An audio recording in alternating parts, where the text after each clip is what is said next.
Dum, dum, ba-dum, ba-dum, ba-dum, dum, dum.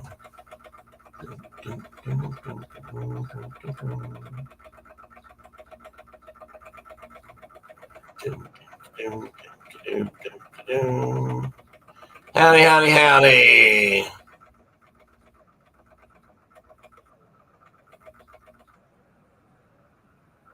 Miss Tina, I'm a pulpy bear or pulp bear. Let me shut that down. I'm a bit under the weather. Uh-oh. Yeah, Brenda and I both been struggling with that lately. Oh, my goodness.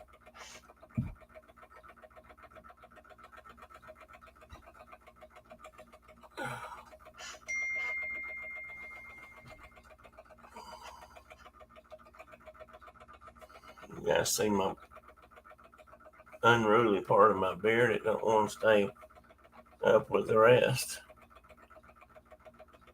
So how's Chuck? You guys are home now from St. Lawrence River, I think. Well, I can't help that. You'll see. I couldn't think of a better way to put it. Well, I can do this, and you can see them, but you can't. I mean, I don't know if I'm gonna be able to show them. I need a piece of material left over. They're all up, so I can't. I've got to take one down. What Brenda's trying to allude to is she made me. Well, you know what? Maybe I can do this. All right, everybody, hold on. I'll make anybody sick, and that may not work. Well, there. Can you see the curtains?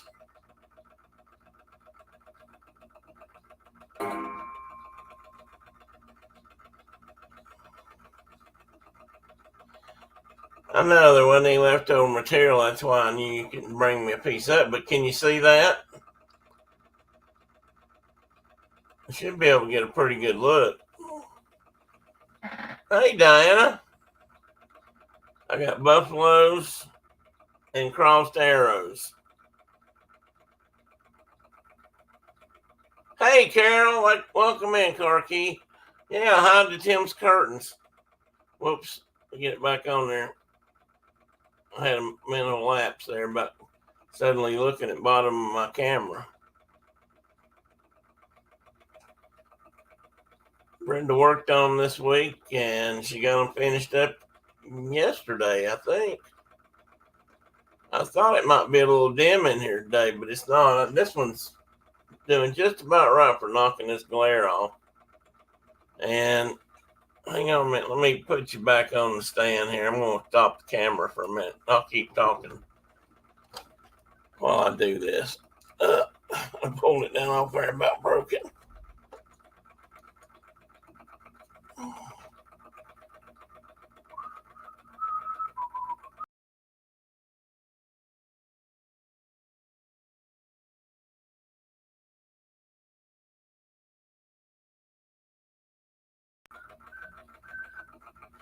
There we go. I guess that's close enough. Hey, John. Welcome in, Serpum. Kay Atwood has joined us. Good morning, Kay. I hope all is well in the Republic of South Carolina.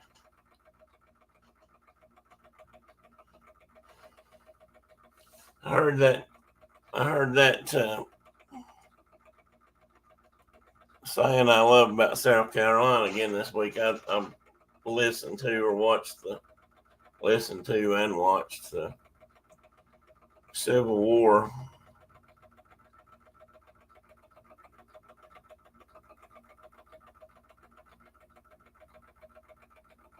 Oh, John, I thought that was last weekend. I'm sorry. I should have.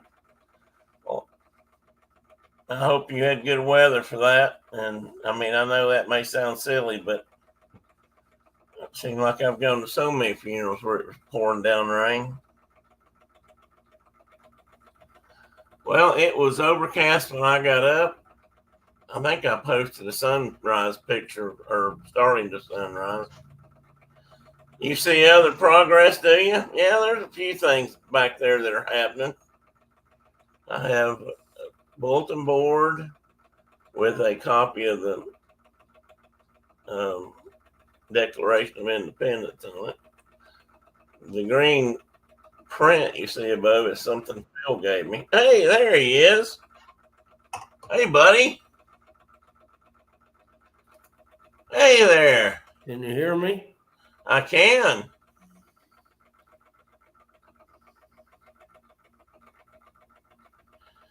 Yes, Kay, that is very true.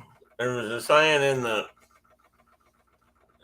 quote, and they used in this Ken Burns Civil War documentary that when South Carolina seceded, somebody had made this is truth. I can't remember who it was now, but he made the comment that South Carolina was too small for a republic, but too big for an insane asylum. Good morning, John. And I've worked with some South Carolinians, so I always made sure they knew that. Yeah, Tina, I'd like to have a copy of the Constitution back there, but I don't know if I have room for it. Morning, Tina. And the Bill of Rights.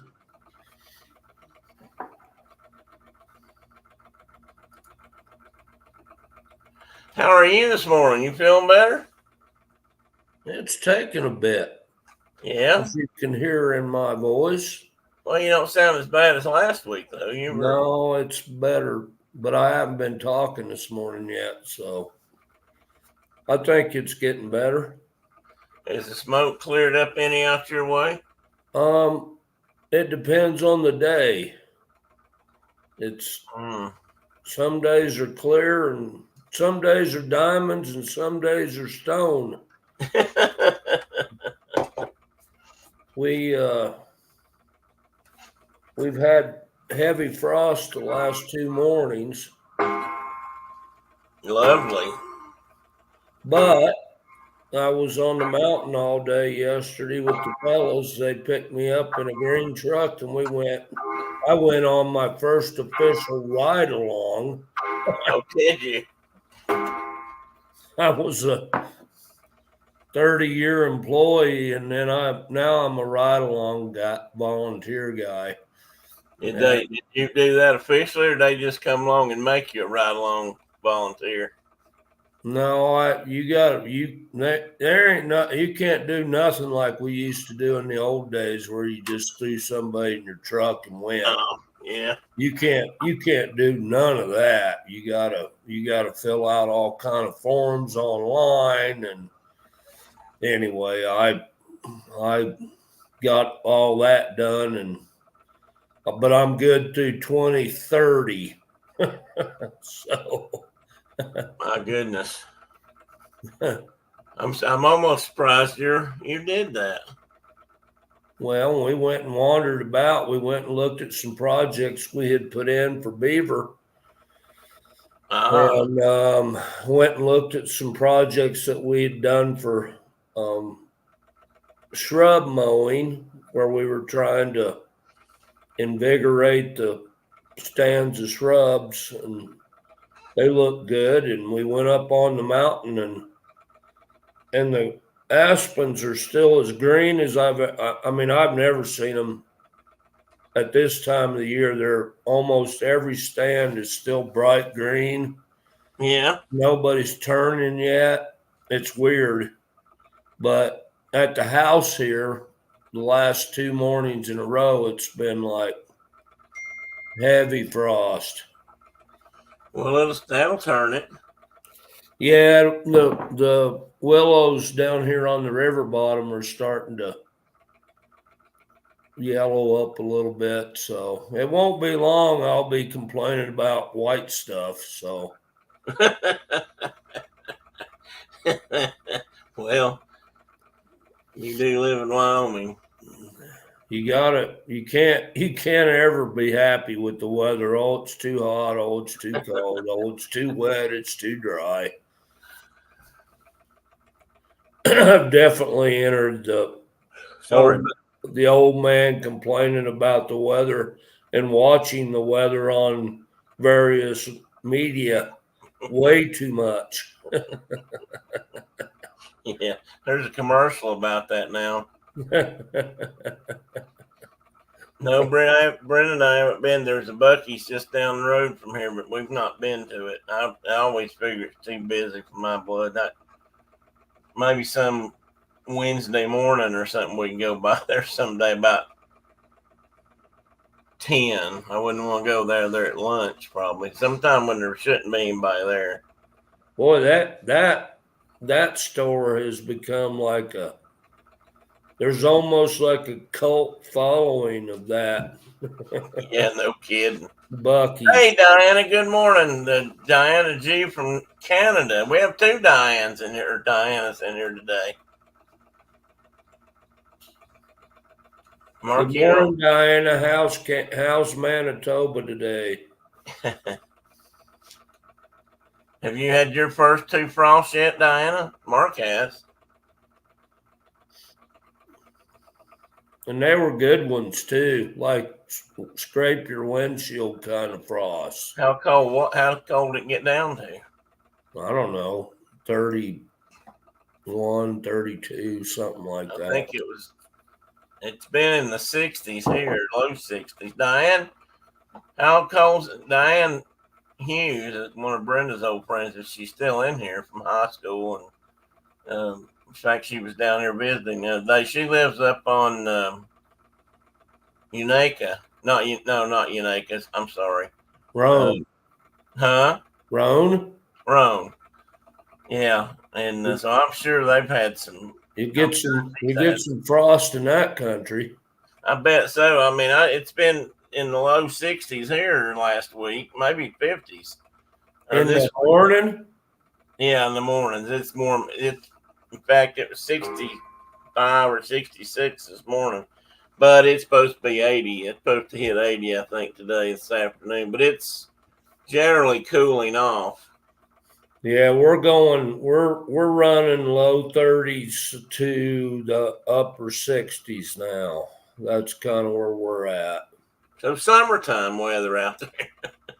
Yeah, it's just normal summertime weather. Go swim in the river weather. What other Diana is here? Diana Hughes is here. She was Ripshin Mountain, and Brenda, you're speaking and the computer don't know what you're saying. And she lives on Ripshin, which is part of Unaka, or not Unaka. Rome. That area though, that string of mountains through there. Yeah. Did you not know she was here, Brent? She might have. Are they living up in the like Balds up in the high? I don't know exactly where their house is. I mean, they may be. There's some private property up in some of those areas, where people could be living. Before you get up on top, they rent and there were in holdings up in there when you and I used to run around up in there. Well, that like up on top of Unaka, I mean, you'd have a hard time making a living up on that rocky old. Yeah, I don't think there's anybody up in there. But you remember on the way off the mountain there was a couple little houses when you got down almost to the bottom. Yeah, which is where people should live. Yeah, true. We have people that are now thinking that they should live at like 9,000 feet out here, and that's just not sane. No, it's not. Well, that's one of the big problems around the Smokies. All the counties around both sides. People want to live up on top of those ridges, and you can't get fire trucks up there. You can't get water to them, and then they complain because they can't get services up there. It's I don't know what they had to. There was some real rows going on about that a few years ago. I don't know. We have a place up country here that I think I took you up through there, up in the Pomeroy Basin, and there's a I don't know what you call it, a goddamn piece of subdivided country up at the mountain that it goes up to about 9,000 feet, and people are trying to live up there year round. And the county never even used to plow in. I got a buddy that lives in the highest house up there, and he's lived up there. He's from Yancey, North Carolina originally, and he snow machined into his house half the year for 6, 8, 10 miles. He had to leave his truck down low and snow machine into his home. Yeah. And he did that for years, decades. And he still should be doing that, but there's 4 families up there now that have kids that have to get to school. So they made the county plow that road, which gets, heck, it'll get 5 feet of snow across the road. Jeez. And it's just, it amazes me what humans, the expectations of you need to meet my needs today immediately, and it just drives me insane. But anyway, but I would just told him, like, well, don't live up in there. But I'm not a county commissioner, so. Well, that was kind of the problems they were having here. But of course, we don't live at those altitudes. But they were getting up 4,000 or 5,000 feet, maybe. Yeah, over 3 anyway, and so that was making some. John, I don't doubt that. I've traveled this country for years, and there's a lot of cell phone services that don't work in a lot of places around here. In fact, I've had 2 different. I got Verizon when we first got a phone because they had the best cell coverage around my work area, around the lake and stuff, and they did. But there were still a couple of spots where I couldn't. I'm going to put something on that. I got a clock problem. I'll tell you in a minute. Anyway, there were still places I couldn't get in and out, and we have AT&T now, and it works pretty good most of the time up here. But up over where your brother's at, I don't doubt that a bit. I broke my clock, and right before the show started, I was trying to adjust. Yeah. It was running too fast. It gained 5 minutes probably since the last couple of days, and so I was going to try to slow the pendulum down. Slow it up a little bit, and I broke the hanger that the pendulum swings on. So now it's just winding down as fast as it can go because there's no resistance. And I just went from 10 o'clock to 11 o'clock to noon. I can watch the minute hand just go like this. It's going to, and I don't know how to slow it down except to stick something up in there and shut it off. Exactly. The pendulum broke at what did I do? Oh, I left it up there. There's a little piece that's obviously hooked onto that mechanism, and the pendulum hooks onto that, and it broke. It's just a real thin piece of metal with a hook on it, and I don't know how I did it, but it just snapped clean line right straight across. Well, you need to build you another one then. I'm going to have to fix me another one, yeah. But Morning, Kay. I couldn't do it before the show this morning, so it's sitting up here just running its poor self to death. Hang on just a minute. Let me stand up and put Morning, Carol. You talk to people. I'm going to put a buffer on that so it don't What am I going to talk about? Huh? What am I talking about? Well, just say how and howdy. I'll be right back. How and howdy. I hope everybody's doing well. John, I'm like I say, I was sorry to hear, and I'm glad he's resting now. So, howdy.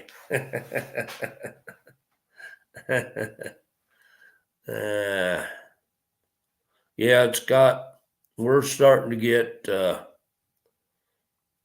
pretty nippy already. Well, not already. It's supposed to be cold by now. Heck, it's September. Winter started, but it's been a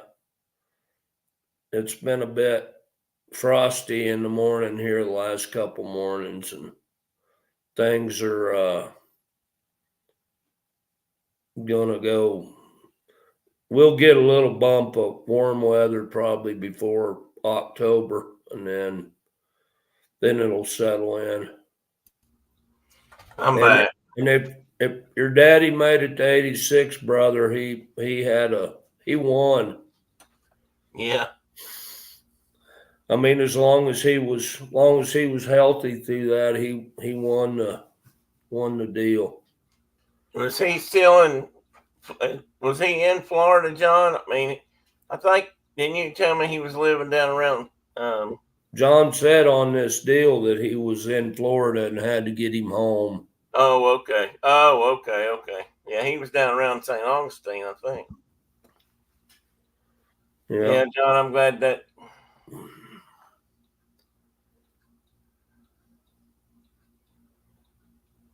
It's an anno domini. It comes to us all. We don't get, none of us get to escape it. And so if you had a long run of it that was good, then you win. Yeah, I don't know what point you have to get past to do that, but I guess if I got past 40, I was probably ahead already. I don't know. I know an awful lot of I got an awful lot of young men I've known over the years that didn't make it. So yeah, that happens too. If you're talking about my clock, Carol, that was I had to move it and lay it down. So I had to put it to rest for the time being. You had to lay it down. I had to put it down, so to speak. I couldn't make it stop. That's what my buddy Ron Lockwood used to tell me. Like, if I ever got like ribs broke or parts busted or whatever, he'd say, "Do I need to put you down?" Which made me like that just, well, it made me laugh. I had twice during our long friendship, I had broken ribs, and he'd say something like that, and I'd want to laugh so hard. And then you'd want to put him down. And every human being that you encounter becomes like the ultimate comedian when you got broken ribs. They sure do. Like, you've never been funny once in your life, and now you're like the funniest human I've ever met. Now you're hilarious, so shut up. that broken ribs hurt. There's just no two ways around it. And there ain't a thing you can do about it. Nope, not a thing. The first time I broke ribs, a bunch of ribs on one side, they'd take me up. And then the second time I did that, I'm like, well, I'll lift my arms up here. I'm not going to like it, but I'll lift my arms up and you can take me up. And they're like, we don't do that anymore. And I'm like, why?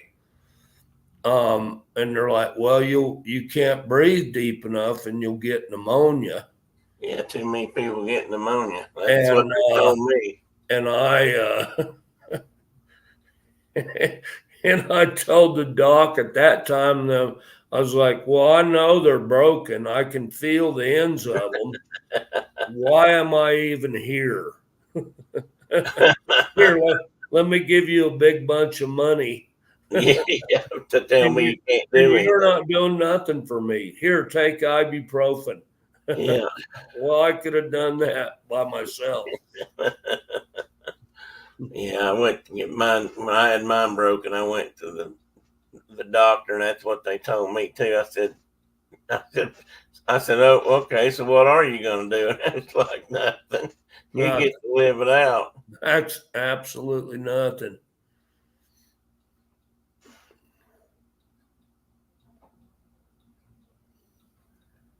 Yeah. That's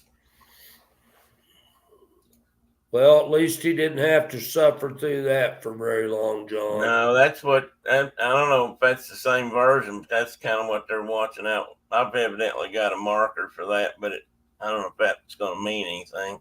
Like I said, I had one doctor told me that I'd probably get it, but I might not get it before I die.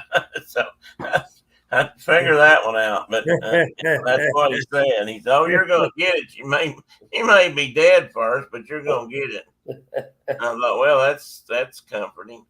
I guess if I've broke a few things, and everything I've broke has been something like that. Hurts worse now. Well, I had 3 ribs, cracked across here. They couldn't do anything for that. I broke my coccyx on a motorcycle get off one time. You can't wrap your ass up, pardon me. There's nothing you're going to do about that. And then I had a guy hit me in the face with a baseball bat or a softball bat and broke a bunch of bones in my face. And they couldn't do anything about that either. So, I've not had anything. I've never had anything put in a cast. You can always go see. I had one. This elbow, it was broken and was casted when I was, I don't know, 11 or 12. We were living in Montana at the time, and came over the. I didn't keep my mind in the middle, and I went over the handlebar, the big horns of my bicycle, and caught myself with my left arm and busted that elbow, and they casted me there. But that's the only time I've ever been casted. But I've been wrapped a few times, and then fingers and toes, they don't do nothing for that.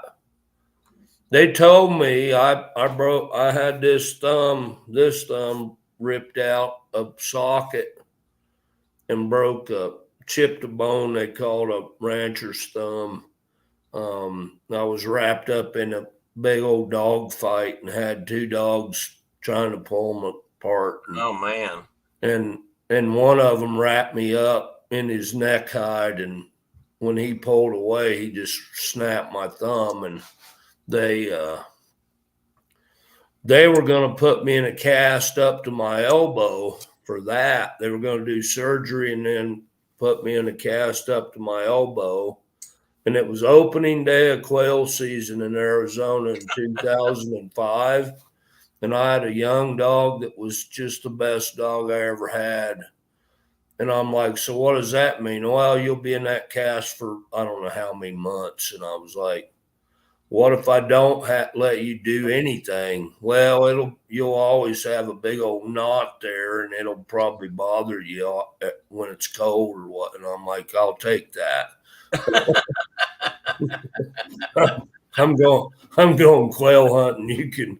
You're not going to cut on me and put me in a cast. I'll just suffer through. Besides that, it gives you something to complain and talk about. It's a story. Exactly. I mean, it ain't everybody's got a big old knot on the top of their thumb. Much less got it from a dog fight. I mean, think about that for a minute. Everybody can't say that. Everybody can't talk. That's right, John. My trigger finger was still working. Which hand was it on? My right hand. Thumb. He popped that thumb out. It was straight. It was sticking out at a 90-degree angle, and I popped it back. I just, without even thinking, grabbed it and popped it back in place. You did that. I did. Yeah. I pulled on it a little bit and popped it back in place, and nearly wet my britches. And my hand swelled up great big then, and that's why I went to the doctor, and they were like, oh, yeah, this is what you did.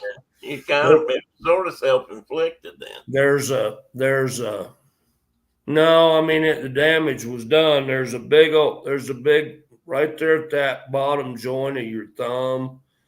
Yeah. There's a notch there, like a gun, like a rear sight on a rifle. Uh-huh. And the tendons run through that notch, and that chip of bone just broke off of there, and it's usually an agricultural worker's injury for some reason. I'm not, well, I mean, I get it if they're cowboys, but well, other farmers have dogs to wrestle too. yeah, or whatever, something else, hogs or. Yeah, there's always something to get it out. That made me think of something. Now I forgot what I was going to say. I'm bumping up. Maybe it'll come back around here in a minute. So Tina, they told me that if they could have casted it, that they would have set that piece of bone back where it belonged, and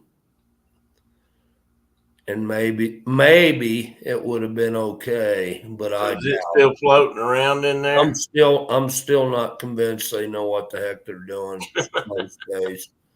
Well, my buddy Steve Cottrell says that's why they call it practicing medicine. That's right.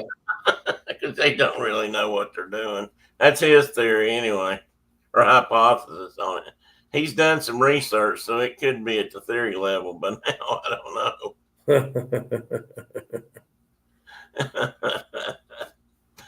Oh, merciful heavens. There was something else there I was going to say, but I don't remember what it was. Had something to do with you popping your thumb back into place. I don't know. Maybe I'll remember it. Maybe that wasn't as bad as when my buddy Tom West dallied his thumb. That was loud. That was a very loud. Oh man, I don't even. Did it take it plumb off? Look, it sounded just like a gunshot. Seriously, like it. Right. You know, it was like whack, and then followed up by the hollering. Did it come plumb off? Oh, yeah, way plumb off. We couldn't find it. Oh, jeez. We were branding calves, and he was roping, and I was doing I was like the vaccine queen or some sissy job. He was roping and vaccine queen. And he that thumb come off, and the ground was, of course, all churned up. We'd had 500 calves through that pen that day, and the Brandon pen, and we looked and looked and looked and looked. I'm like, you know, we could maybe save this if we can find it and get it on ice and get him to the hospital fast enough. And we were about 20 miles from town, and I think it would have worked if we could have found it, but we never found it. This is an awful thing to say, but one of the healers probably ate it. Well, that is possible. That's what I was going to say. But tell them what a dally thumb is. I mean, just in case anybody doesn't know by now. Well, I mean, you're roping calf. You're spinning a loop and you're roping a calf, and then after you get a loop on them, you do a wrap around your horn of your saddle, and that's what stops them and holds them. And it's called dally. And sometimes your fingers are in the way, and you dally around the horn and your thumb, or the horn and your finger, and it goes by. And when that 125-pound calf hits into that rope, your finger goes bye-bye. That's the loud pop you hear. Yeah, and there ain't a thing you can do about it except keep your fingers out of that valley area. Yeah, well, I think we talked about this, but a couple of years ago, there was a guy riding at the NFR. healer, I think. And he might have been a header. I don't know. But anyway, either right at the first of the show or right before he got there, he dallied his thumb off. And those are 1,000-pound steers. So, and he was trying to handle his rope without a thumb. I guess it was this, whichever hand it was on. He was having a little bit of trouble. That opposable thumb's important. Is what I'm getting at. So I was just reading up. I was looking at some stuff this week, catching up a little bit on who's doing what and where things stand. Because without the Cowboy Channel and those channels this past 6 months, I've not been able to keep up with anything. Well, dude, you're missing some great ones too. It's fantastic. Sure I am, but I just saw, and then I listened to a little bit of a podcast. Apparently there's a young woman has gotten in and decided to throw her hat in the ring, and she's doing some professional men with the men roping steers. Right. And I was just thinking that'd be that's going to be awful when she's walking around like that, just with a messed up hand. But and just for the record, the thumbs don't always come off, but it still messes them up real bad. Mm-hmm. And it breaks them and all but cuts them in two usually, and they have to do all kinds of work to try to reconnect and put it back on. Sometimes it works, sometimes it don't. I think that's when you wish you just had them cut it off in the first place. Yeah, so. That's what you were telling me, the doctor. And I was going to ask my doctor about torn muscles. Might as well be. You've been better off if you just torn it all the way through. It wouldn't hurt so bad. Well, that's what happened to my groin when I got bucked off real bad. I ripped it in half, but not all the way through. Not just enough to be. You left just enough attached so it's real pain. And then you suffer with it the rest of your life, but you get to brag about it, I guess. But like J.W. Hart, he ripped both his groins completely. And he's a bull rider, in case he says that was the best thing. Well, he would probably know. I was trying to think here. I said once here a while back I was gonna start reading something once in a while. I was looking through this book. I wanted to try to find something in this book I could. Maurice Thompson. I could read, and but most of the stuff in here is kind of long. This is an interesting book, though, because these guys. And I always called him Maurice, but I looked up something today, and it was saying that they actually pronounced it Morris. Well, I mean, we say Roark, and some people say Rourke. Yeah. But anyway, spelled the same. These guys were in the Civil War. And they were from Georgia, I believe. Him and his brother, Morris, and his brother. Will. Yeah, Will.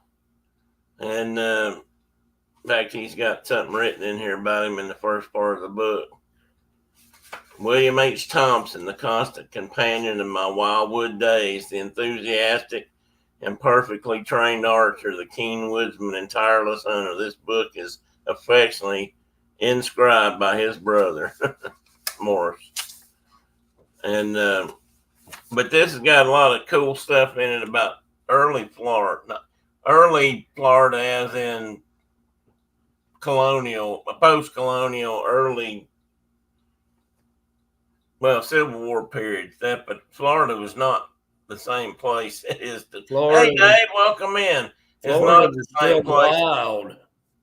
Yeah, and it was full of wild people, and there were just it had become a place for deserters to go hide out from the Civil War if people didn't want to fight in the war or got fed up with the war and wanted to leave whichever army, probably mostly Confederate soldiers since it's south of everything. There were whole groups of them down there living in the swamps and on Okeechobee. They're like pirates. And he talks about, those guys being down there, and he and his brother were down there, and they were trying to earn a living after the war was over. And, they took all their rifle guns and shotguns mostly away from them, or they usually had to surrender them. But these guys got to keep their bow and arrows. So they were already archers. They already knew how to shoot, but they took their bow and arrows and went off to Florida and earned a living shooting birds. Back then, you could earn a living selling the meat and the feathers, especially the feathers, which was one of the reasons they finally had to make people quit that, because wearing feathers wasn't doing the birds a bit of good. Yeah, they were killing egrets and herons and things like that, and selling the plumes. Oh, yeah, all for the plumes. And so this book's got a lot of that kind of stuff in it, the early part of it. So a woman of leisure could have a fancy hat. Could have a fancy hat. That's exactly right. I also have this book, and I might have had something marked in it. This is Robert Service again.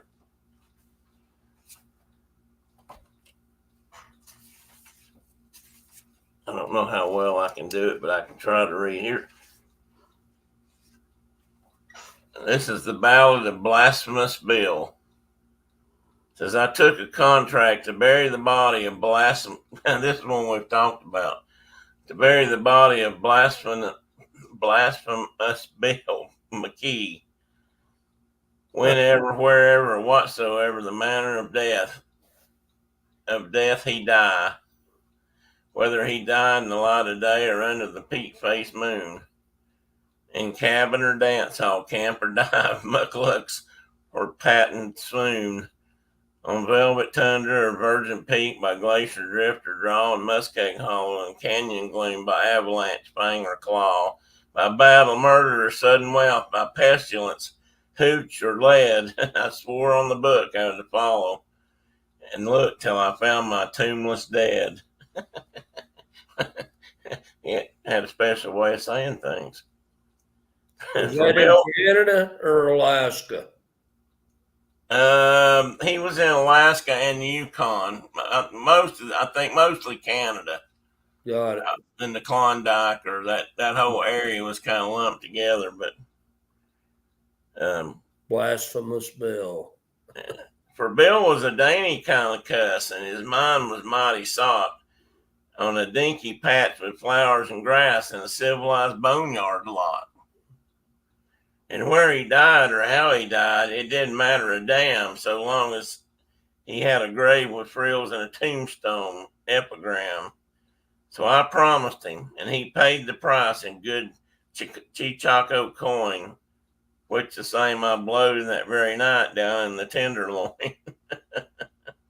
And you guys can figure out what the Tenderloin was. When I painted a 3-foot slab of pine, here lies poor Bill McKee.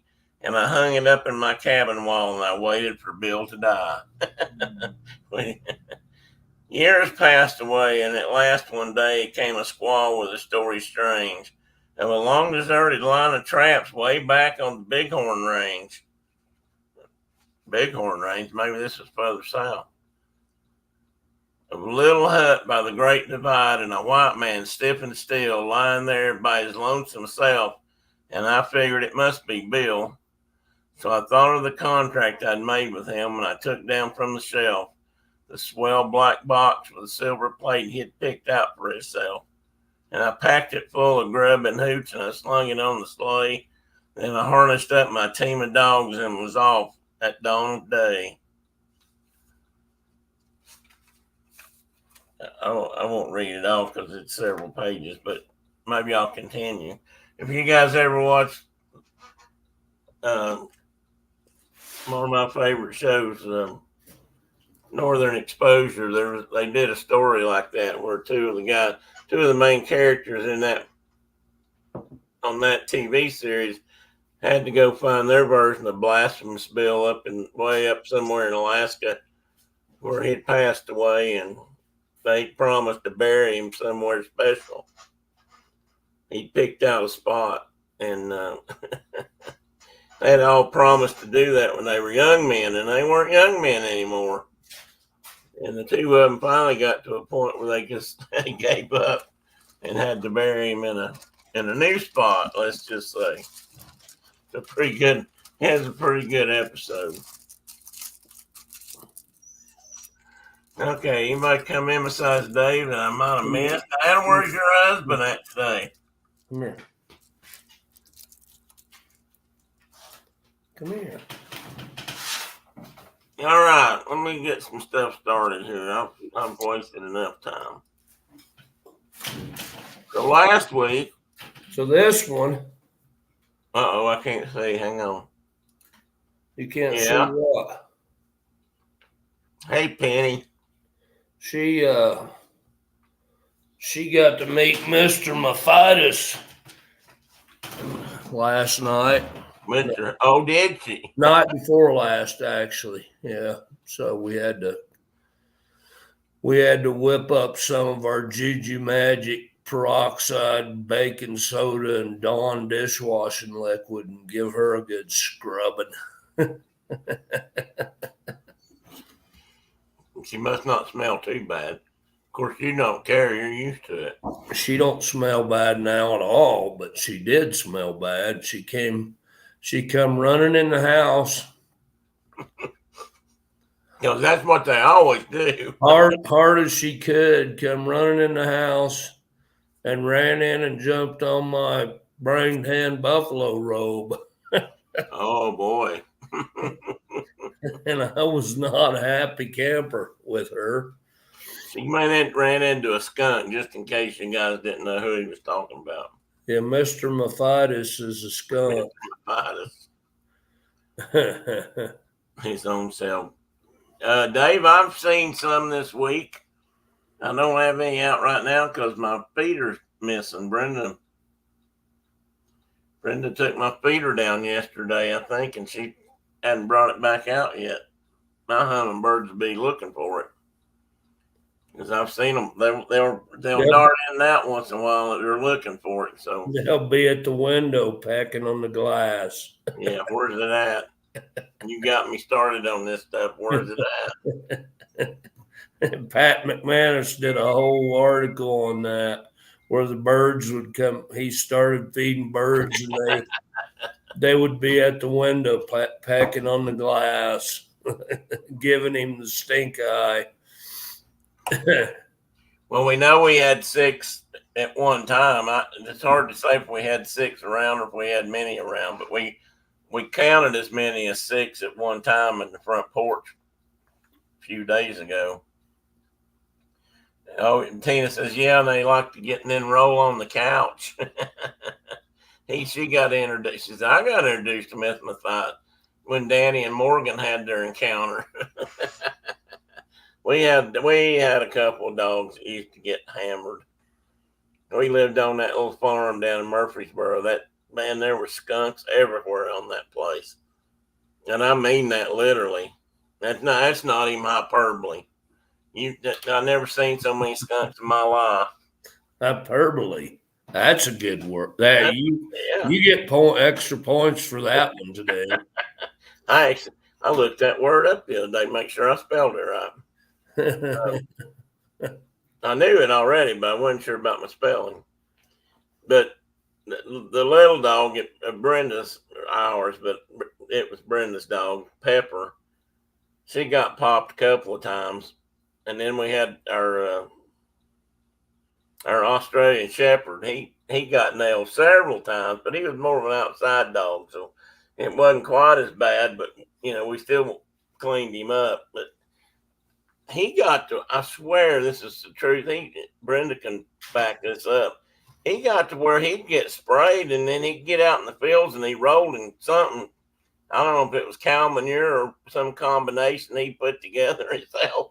But he'd get out there and roll around the field for, a day or so, and he'd come back smelling just about Like a rose. like a rose. Yeah, I don't know what he was doing, but I saw him grab a couple. Man, he'd run up behind them or run up beside them and grab them and just shake the living daylights out of them and fling them. Of course, depending on how quick he got them and how alert they were, is whether or not they got him. But if he got a hold of them quick enough, they didn't usually spray. I think he probably had a hold of their backbone, and Aussie have that kind of bird. So Penny has this in the last month. She never got into anything. She's never been sprayed by a skunk or anything like that.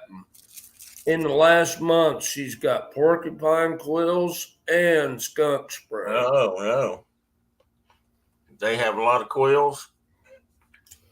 She was covered up in them, and she was getting kind of snippy with me when I was pulling quills, and I'm like, you know what? We don't do that. You just have to take the pain. I haven't watched a lot of Dr. Pole in my day. You ain't going to the darn veterinarian. I can do this myself.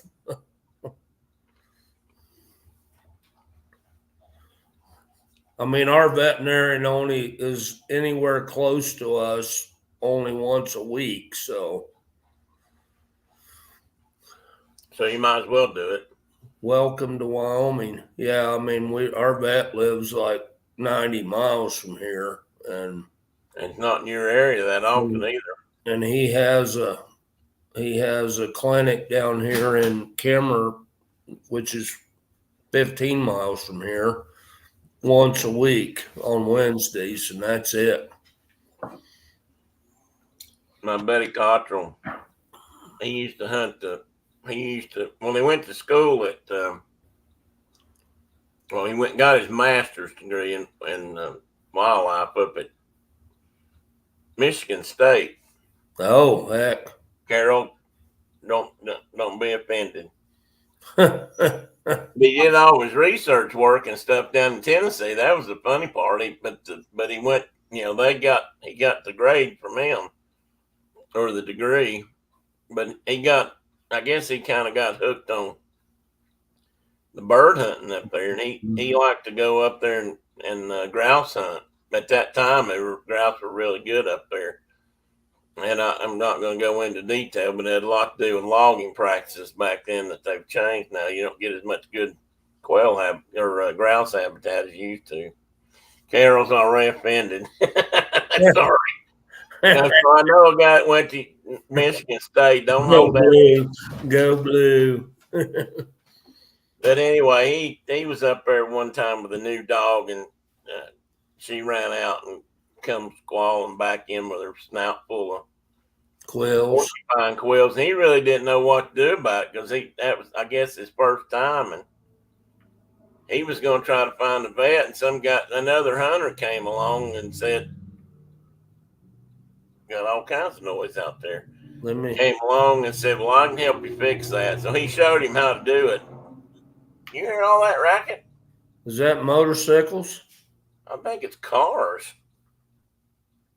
Anyway, he showed him how to hold them down, get you a pair of pliers, and start plucking them out. The thing is, you got to get them all out. You can't leave one up in their mouth, or because it'll work its way in deeper and deeper. The quails are kind of nasty like that. And it'll fester and just awful.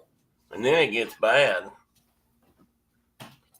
I had a female dog that she had one of my bird dogs got one, and it worked up. It slipped under the skin so fast I couldn't get a hold of it, and it made a great big old knot on her. I literally ended up doing surgery on her. Oh, lancing that thing. And lanced it and got that quill out of there, and that dog, I never seen anything like it. She laid there like I was petting her. Yeah. And, I had a sharp scalpel from work, and I slit her open and got that out of there. And she just laid there the whole time, and I stitched her up, and she was good as new. appreciated the effort. All right, I got my screen messed up again. Hang on, everybody. Damn it, I just fixed this the other day. Why didn't it do it again?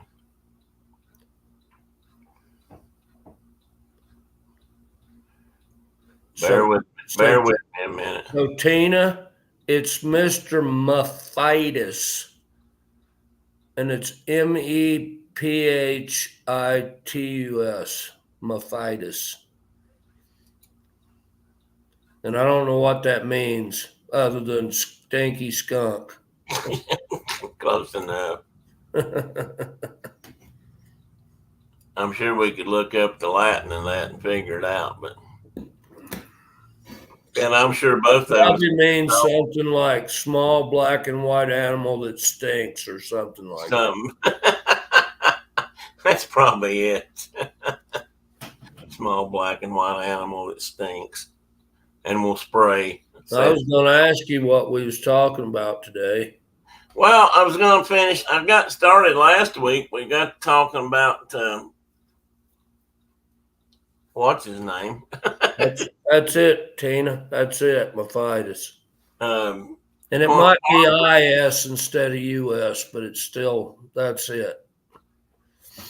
We got to talk about Quanah Parker, and that originally that conversation or that topic was going to go a little bit different direction. So I went that other way today, but I wanted to talk about, how some of these people became household names and weren't always what they wanted to be. And so I was going to start out with David Crockett because a lot of people know about David Crockett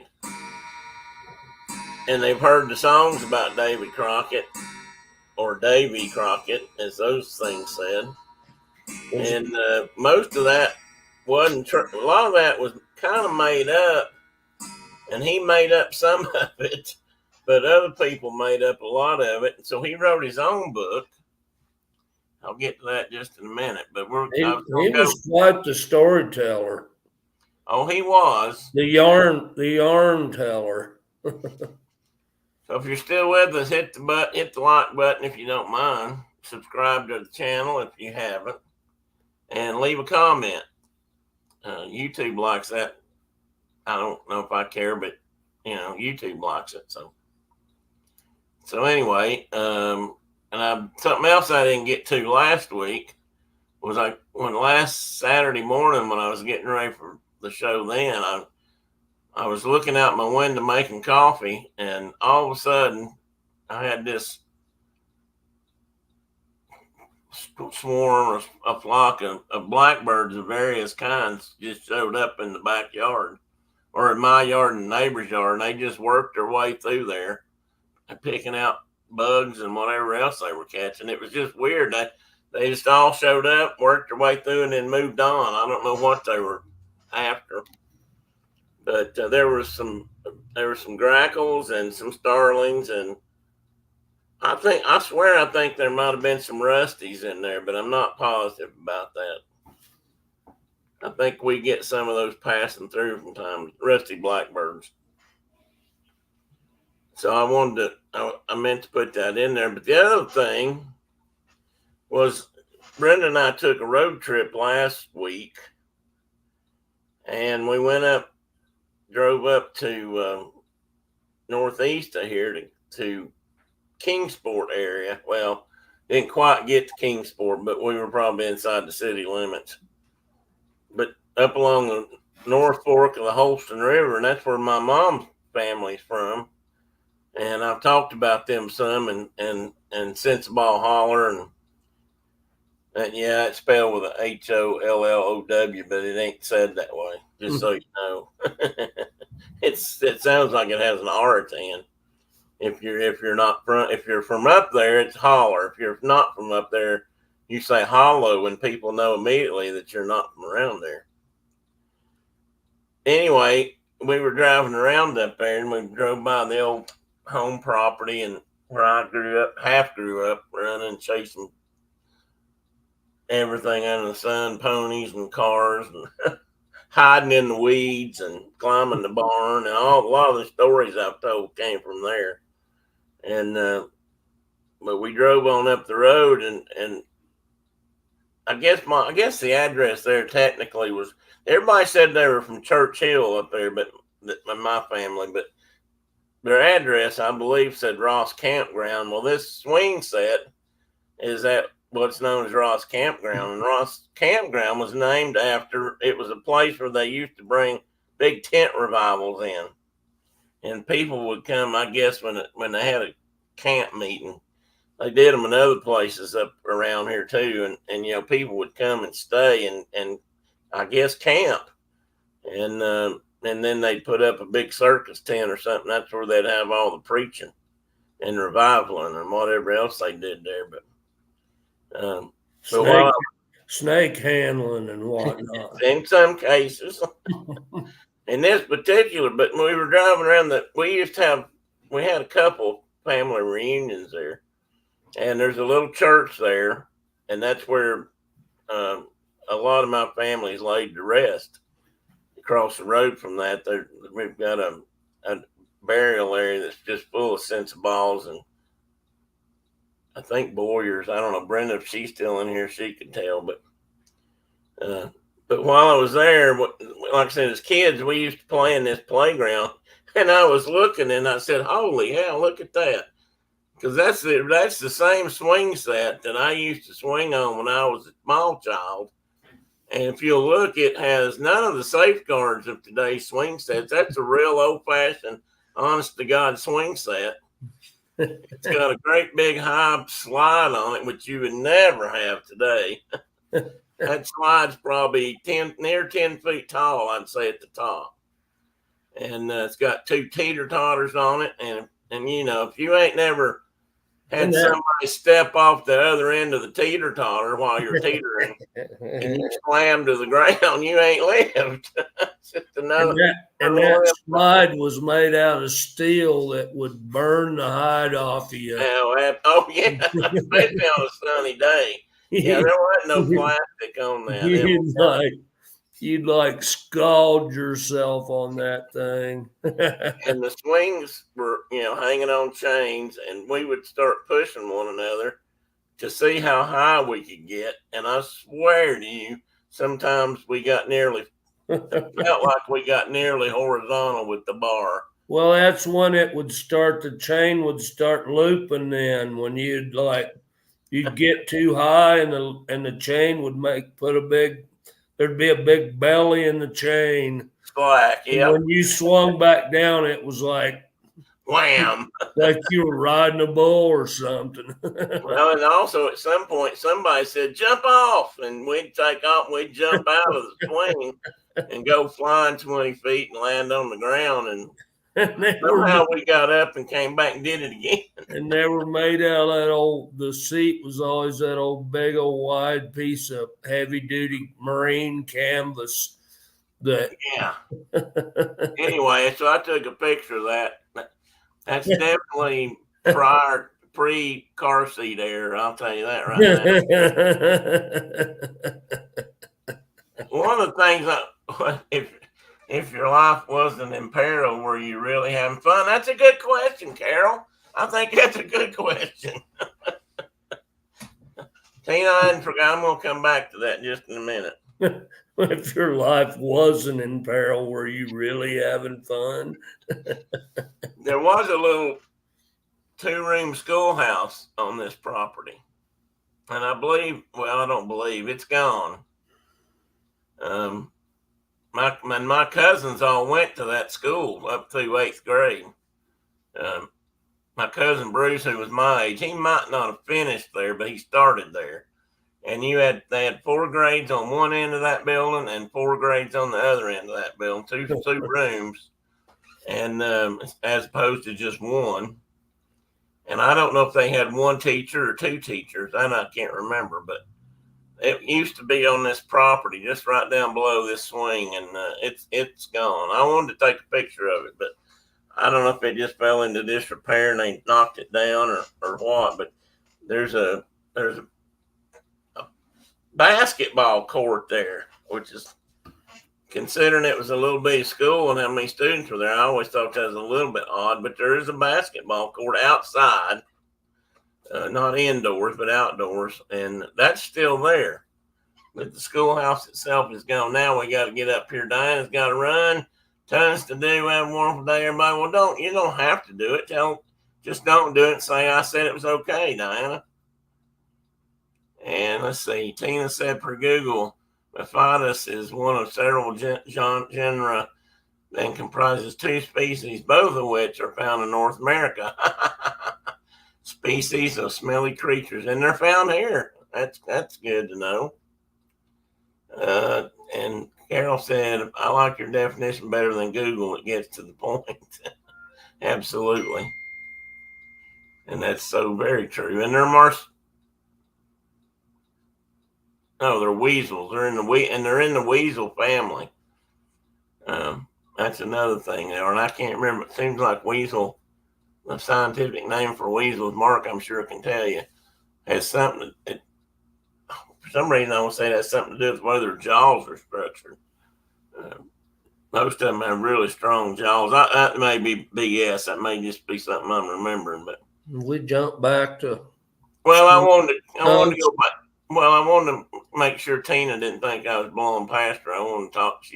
She looked up skunks and talked about them just a little bit, and then we were going from there. Yeah, I think the taxonomists have moved them out of the mustelid. Oh, they're not mustelids anymore? I don't think so. I think they've decided that they don't need to be mustelids. They've been mustelids for 200 years. Well, since they made up the name, pretty much. Well, never mind what I was saying about mustelids. Just but mustelid gives you, that's a descriptive term. If you're a weasel or a mink or a badger, you're in mustelidity, which must kind of a stinky critter with pointy teeth. Yeah. See you, Diana. So anyway, I wanted to throw those 2 in there just because I forgot to last week. And today and tomorrow had 2 birthdays, so leave it to me to find out that today is Clayton Moore's birthday, the Lone Ranger. And tomorrow is Tommy Lee Jones, who Woodrow F. Call. Which I'd have to say one of his best parts was Woodrow F. Call, yes. Long from done. So I put those 2 on, and there was more birthdays today and tomorrow, but those were the 2 I thought were, kind of important. So I put them in there. Since we're talking about there's the hell bitch. The hell bitch? Yeah, that horse he was riding. And he always talked about put your saddle on this mare, Newt, the hell bitch. And the horse they were using was a gelding, and I'm like, well, it's obviously not a mare. Which kind of by definition means it wasn't really a hell bitch, but anyway. So I'll put that in there. But what we were going to talk about, I was going to talk about the other American legend, and that's going to take me to a different place too. So, but I'm going to start out with Mr. David Crockett. And the fact that a lot of his legend and the song and a lot of the stuff that was in like the movies about him and books kind of came out of some of the dime novels of that day, and they were written by writers in big cities who've never met somebody like David Crockett to begin with. And this is kind of where I found this book online. It's got a lot of these stories about him kind of mixed in.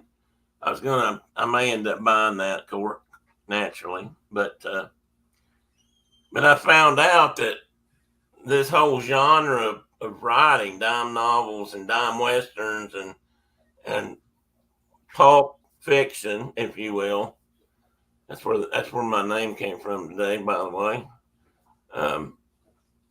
There's kind of been an effort to save some of this because there's not a lot of it left out there, examples, because it was written on mostly such cheap paper. Yeah. That it in acid, it was very acidic paper, didn't last very long. Like those cheap old comic books. Yeah, and most of it's a lot of them is have just gone, deteriorated. So there's a bit of an effort to save it. So, but I was going to tell a little bit about the real David Crockett. Oh, and I just saw something. It's wrong. So that's a portrait of Mr. Crockett when he was in the House of Representatives.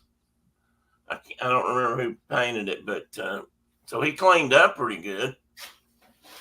And this cabin is supposed to be a replica of the cabin he was born in along the banks of the Nolechucky River. He was not born on a mountaintop. He was born in a river bottom. He was not born on the mountaintop in Tennessee. He was born in a river bottom in Tennessee.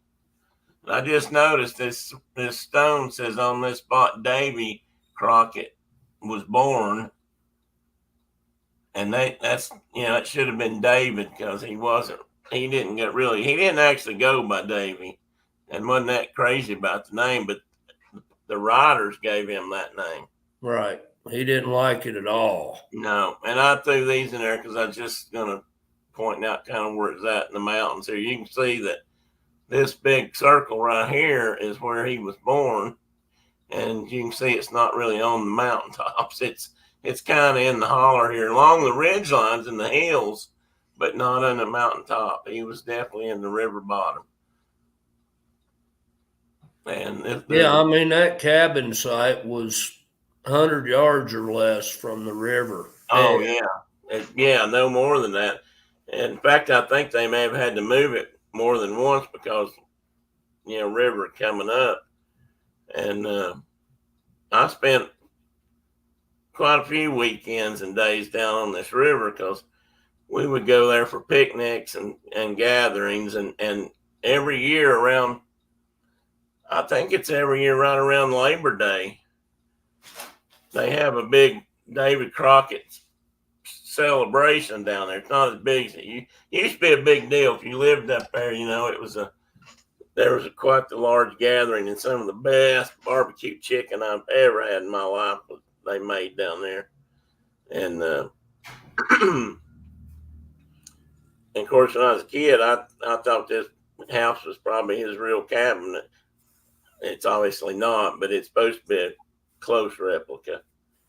But anyway, he was born right there on that river, in that river bottom, along that river. And there is a state park now at his birthplace. There's also one in I believe Lawrence County that's also called David Crockett State Park, whereas this one's Birthplace State Park. And if you look them up online, the pictures they show for this one are mostly from out there. They're not really from here. They got that mixed up online. Somebody really messed that up. There's a couple of pictures there of the park, this park, but most of them are from the other park. And having lived there and walked around there a fair bit, I could definitely tell the difference. Plus the cabin's all wrong. But anyway, my aunt Kitten, who was married to my dad's brother Rex, she worked there for years as I don't know if I would say interpreter, but as a state park representative, and she helped with the campground and did other things with the state park. So I have family connections of sorts. And of course, then, in the end, again, due to a lot of stories, a lot of Pulp Fiction, we all have different versions or there's several different versions of how some of these guys ended up at the Alamo, which this is depicting. And this painting, again, was done sometime in the mid 1800s, and it's showing the more fanciful version. I don't know the right word, heroic. That's probably not right either. Of David Crockett using his rifle for a club because he's run out of ammo, and they're fighting to the bitter end, and they all die on the spot. And there's a lot of conjecture about that these days, whether that really happened. There's one version of that story is they caught some of these guys, including David Crockett, and Santa Ana had them all executed and then thrown in a big pile and burned the bodies, which I guess that part did happen, but they're not sure. I mean, they went. I don't care. I don't think it matters how they ultimately died. They were definitely fought to the bitter end. If you want to look at it from that perspective, I don't think it matters much, but it made for a lot of stories. Mark, I want you to look at something. And you might be one of the few people that would know this. Tina might, but different subject, but slightly relevant. My dad always thought Daniel Boone was a heel. He thought how he ran off and left his family. Well, there's different versions of that too, Kay. David Crockett wasn't much better in some ways than that, but in the end, his wife had died and he left and moved away. But see the guy on the ground, Mark, right? With the tam? With and the pistol. Yeah.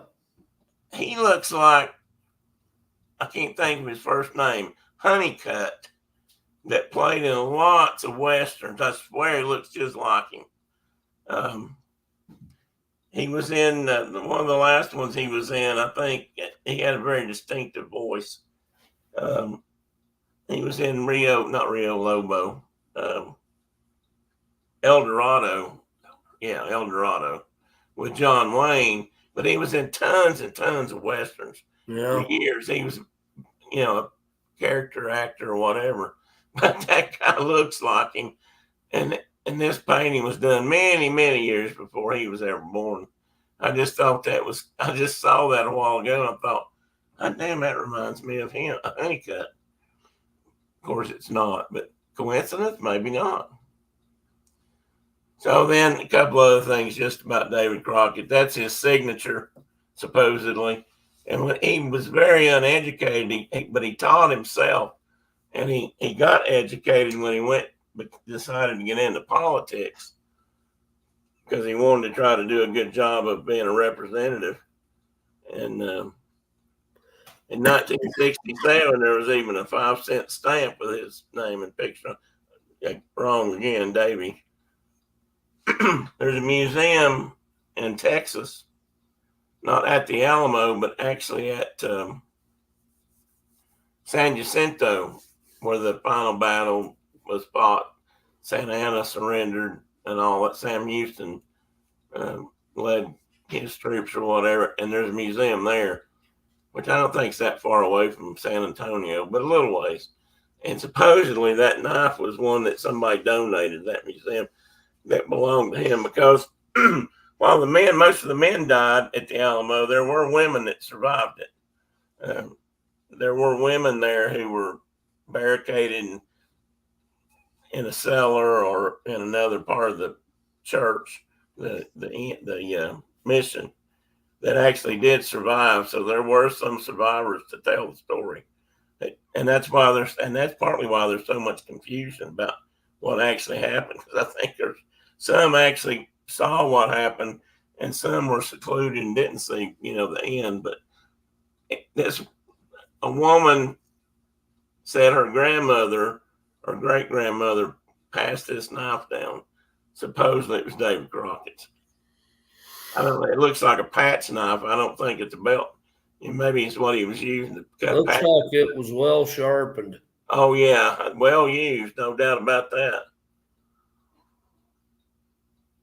Anyway, so there was two different David Crockett's, and like here, this one's Lawrenceburg, Tennessee, and that's where the other state park is. He left Limestone in the banks of the Nolichucky and moved down here. Lived there for a long time. His family did. I think his dad started an inn and drinking establishment. which I don't think was very successful, but they lived there for quite a while. So that's erected down there on their town square for him, David Crockett. I don't know what I didn't look see what it calls him, what his name is on it. And this, I learned a new word, another new word here. Cenotaph. This is a monument that's erected for all the people, men who fought at the Alamo, of course, in Texas. But this isn't a cenotaph. A cenotaph is where erected for them, but not where they're actually buried. So they put this up near the Alamo, but it's not in the exact spot where they all died and were buried. So that makes it a different thing. But I thought it was interesting that Crockett and Travis are the two identified and largest. Well, there's more names at the bottom, but they're actually identified on here. And then this goes back now to the Pulp Fiction part of his life. Well, they used David here. Yeah, he's David here. They did use David here, but look what he's done. This is an advertisement for a clipper ship named for David Crockett that they were trying to sell passage for people to go around the Cape in South America to get to California. And the clippers were supposed to be the fastest way to do that back then. But then, he's riding two alligators. And I just thought that was, I never would have thought I'd seen him as a spokesperson, which I don't think he was alive when they did this. Well, no, he wouldn't have been, probably. A spokesperson for a steamship line or a clipper ship, rather. It's just, I just thought it was funny. And it tells a little bit about the ship there and how fast it is. It was supposedly one of the fastest ships around the Horn, around South America, to get from the East Coast to the West Coast. This is all before they dug the canal. It was sailing regularly on advertised days. Yeah. Apparently it was leaving on March 12th here. I don't know how many days it actually took them to get around, but even a quick trip took quite a while, I think. Favorite vessel, this well-known and favorite vessel has made the passage to San Francisco. It still took 115 days, so almost 2 months, and that was quick. One of the fastest ships afloat. Anyway, David Crockett they used his name and his legend that had been created to use it to advertise this ship. Now, he got in the act as part of this about the time all this started happening. And he wrote this book, I suppose, or narrated it. And somebody else probably wrote it. I don't know if he could write back then or not. By himself. So, yeah, by himself. And that's the story he told. And he wrote that. He did that in the 1830s. Obviously, I think the Alamo was 1837. So, a couple of years before that. But this is also when the Pulp Fiction books or the dime novels started coming out. And one of the ones that came out and made him so famous were called the Davy Crockett Almanacs. And they came out every 2 or 3 months. They, put one out. And there's one there from 36 and then one from 37 and 1839. And he's, of course, dead at that point. And but it's all kinds of stories about David Crockett. And this is the kind of stuff that made him famous all over the country and led to, the song about being born on a mountaintop and killed him a bar when he was only 3, which is not really true. I'm pretty sure he killed a lot of bear, but back then, but I'm pretty sure he did. Well, I know he didn't do it at 3. I don't know who made that story up, but that's what we know. That's what people say. Off frontier. But So he didn't write any of these, but these are all named for him, and these came out every few months. But they were named Crockett's Almanacs. Maybe these were once a year, but they were actually, but it read like there was more. But anyway, they each had stories about his exploits. I just noticed in the one on the far right, it looks like he's sitting astride an elk on its backwards on its neck. I just real noticed that. So I guess that was one way of catching an elk back then. It just definitely looks like an elk, not a deer, white-tailed deer. And these were also from the almanacs. I'm not sure this top one had to do with alligators and David Crockett, but that's not David Crockett sitting on the alligator. So and I couldn't really find an explanation of who that was supposed to be. But the bottom one is another version of the fall of David Crockett, the death of Crockett, and the fall of the Alamo. This propaganda was used to encourage people when they were fighting to, take part and remember the Alamo. So where that was all leading to was this whole idea of dime novels and dime westerns, and they've been called two things. That they say the dime western itself didn't start until about 1860. So right at the beginning of the Civil War. Hang on, guys. I'm sorry. You probably can't understand a word I'm saying. Because I sure can't. That was the functioning clock. And the first dime western or dime store novel, whatever they wanted to call them, was actually written by this Beatles company. There's two brothers that started this, and somewhere it says one dime right there on the front of that one. But the very first one that was ever written that they give credit for was one called Malieska, the Indian Wife of the Great White Hunter. So the Great White Hunter still got, big billing, but it was supposed to be about his wife, the squaw. And it even says the White Hunter down here at the bottom.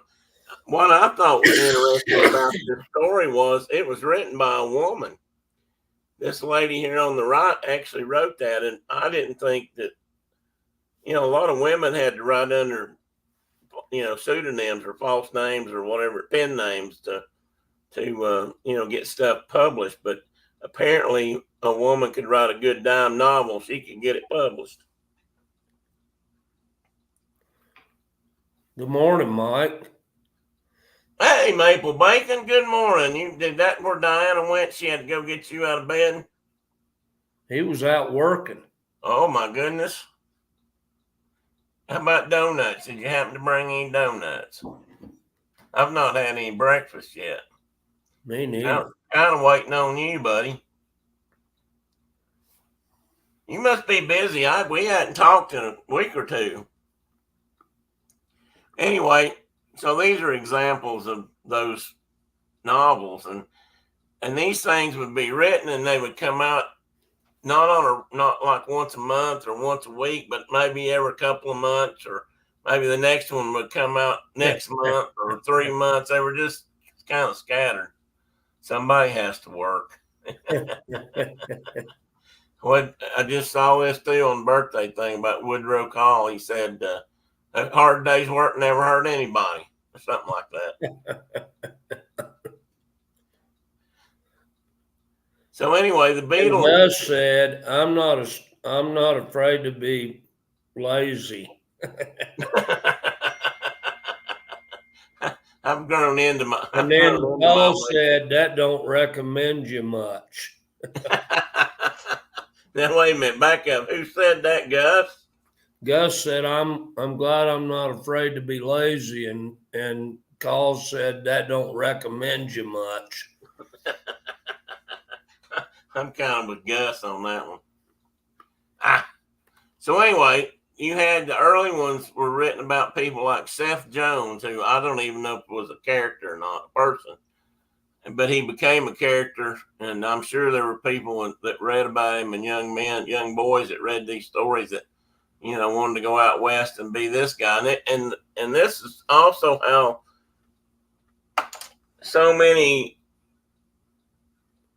false stories, legends, but from so many characters that we know from the West actually got into history books and everything else. I mean, you got Blly the Kid, you got Kit Carson, you got Jim Bridger. I mean, most of those characters were real people, and stories were written about them in dime westerns and dime novels that weren't necessarily true, sometimes not even based on fact, but they became famous. I mean, and then later became movies, and books were written, and more comic books were written, and more books like this.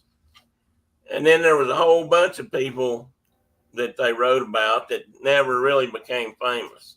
Like the Traitor Spy on the right, that's another Beatles dime novel.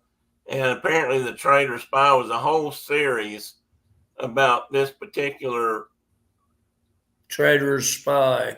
Well, actually, I don't know where they got that part, but they hadn't read all the books. But he was French and Indian War period, and I believe he was English, probably, who might have lived amongst the natives and spied on them and the French. It's kind of what I gathered, but I didn't read a lot of the stories.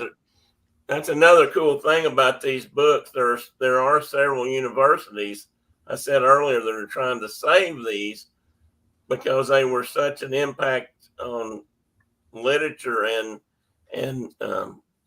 what's the word I'm looking for? Carol, I need teaching help.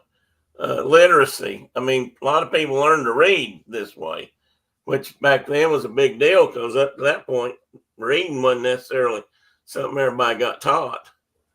And yeah, that was way before Riff. Oh yes, absolutely. So these books were, again, like I said, they were written by different. They weren't always even written by the same people.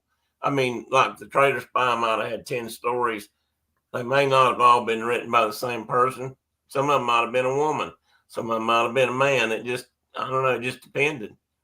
They were all writing for these people like Beatles, and and they were getting paid to write, which sounds kind of cool, really.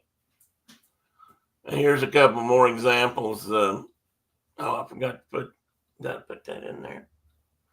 Let me see if I put the notes in here on this one. Yeah, the cover on the left was the Liberty Boys running the blockade, and these were written by Harry Moore, and there were a series of these written about the Liberty Boys in the Revolutionary War period. And then the one on the right is an example of when they started introducing, more color and slick pictures.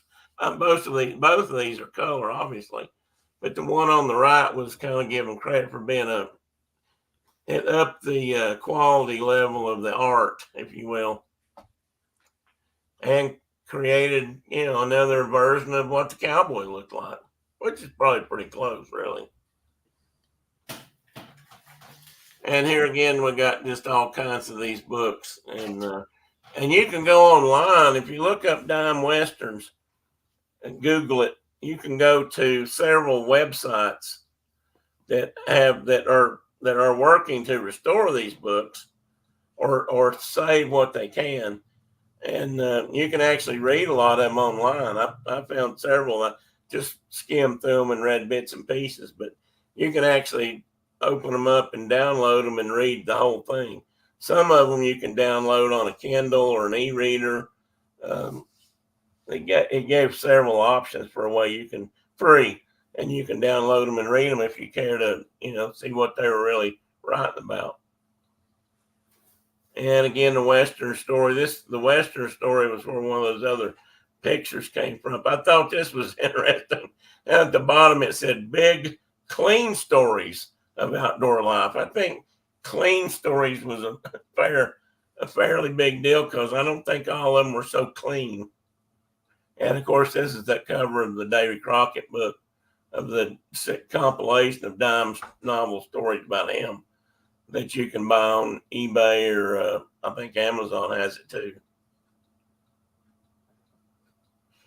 And then what I was mentioning a minute ago about women, where there were actually a lot of women writers. And if you go to that link at the bottom of that page or bottom of that slide, yeah, it's working. It takes you to a website that's called American Women's Dime Novel Project. And it's all about the dime novels that were written either by and for women between 1870 and 1920. And there's a gallery that shows the covers, and you can look at some of those, and they were probably kind of swanky for the day. But there's a lot of ebooks. You can read a bunch of them, and you can find a lot of these stories, at least the women's. And there's also ones for the other ones, like David Crockett and some of those. But I thought this was pretty cool that you could go online and get all this information. I now give you 2 minutes in which to get out of range. Yeah, I like that. I just pulled that quote. It was about this Esther, the story of the Oregon Trail. There was a whole series of stories about Esther, who was captured, a Mormon settler who was captured by the Indians. I don't remember which ones, and they certainly don't. I'm not sure they were dressed like that, but some character in one of those books had her carbine in her hand and said, "You see this, Wilton? You remember that? You yourself taught me to use it. You know how expert I grew. I now give you 2 minutes in which to get out of range. At the end of that time, be assured I shall fire at you and do my best to hit you. And I ain't going to say it again." I read enough of this to know that Wilton was a character in the book, and he was like a leader of some of these wagon trains. So I'm guessing maybe he was Mormon too, because some of these was about that. And he apparently was really bad to cheat on his wives and go find, leave them stranded. So she by God was going to teach him a lesson. And let me see where I am now. Let's see here. Next slide. And this is the end. So probably good because I'm about out of voice, but there he is. There he is. So when I was a little boy, first, second grade, yeah, David Crockett and Daniel Boone were illegitimate twin brothers. Because they looked just alike. Because they looked exactly alike. They talked just the same. They had the same buckskin clothes and the same rifle. And they were, I can remember, that's one of those weird memories that sticks with you. I can remember telling somebody at school that they were really twin brothers and that.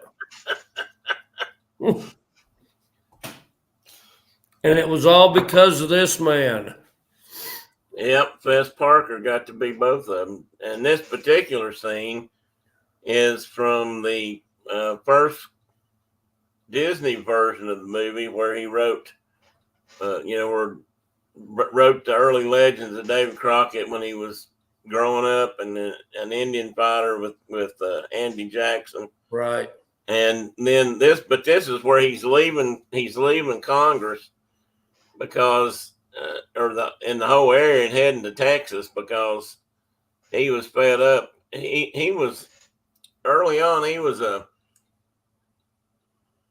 compatriot of Andrew Jackson because he fought with him, and I guess you can say served with him or served under him. I think Well, he served under him as he originally was a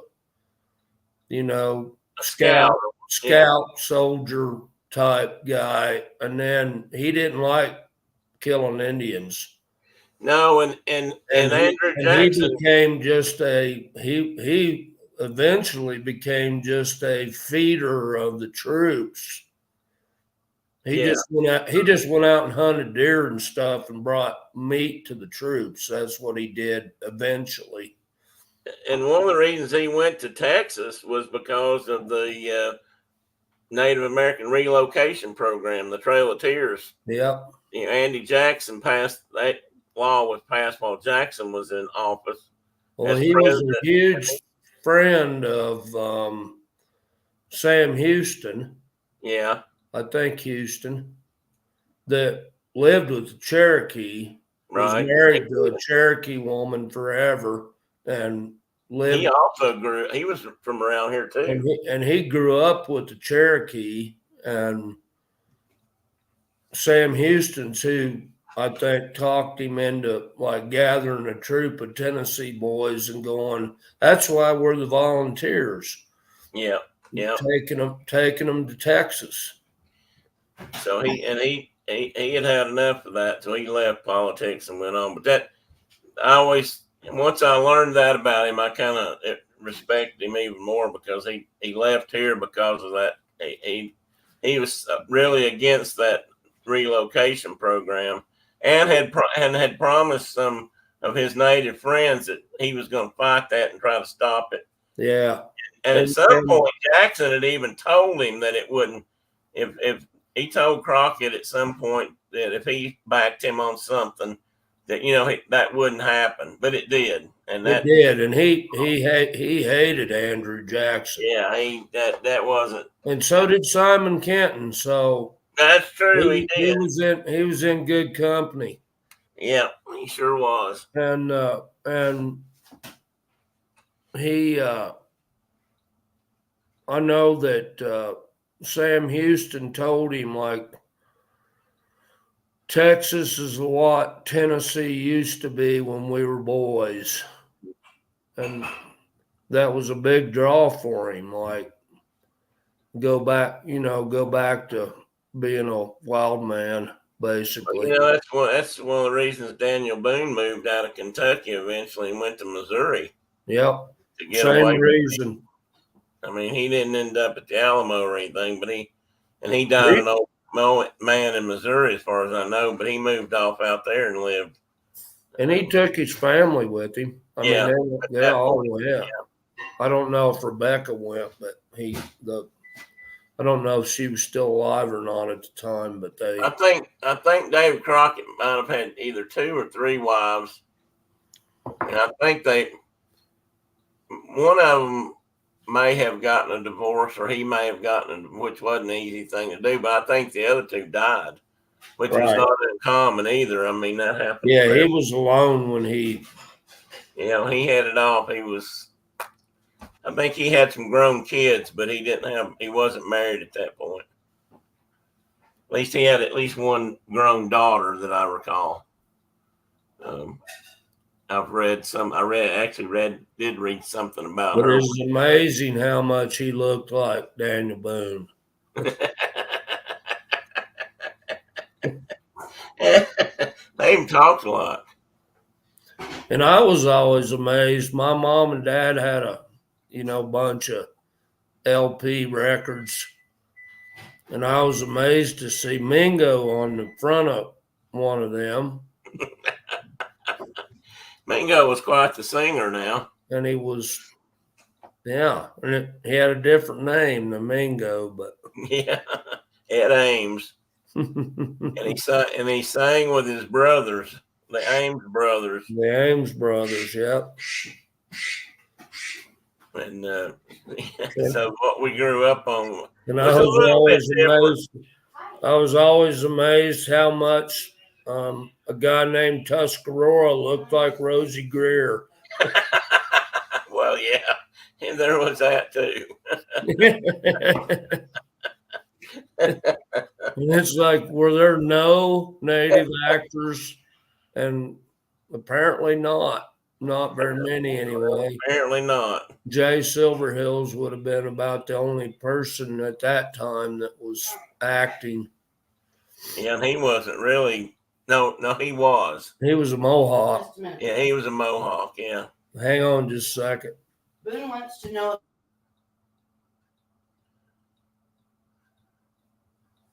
Mike, I'm sorry to hear that you have been beaten down to being a folder of laundry. But that happens, buddy.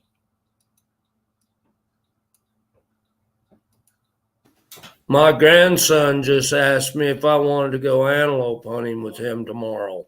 Oh, did he? He's going tomorrow, is he? He is.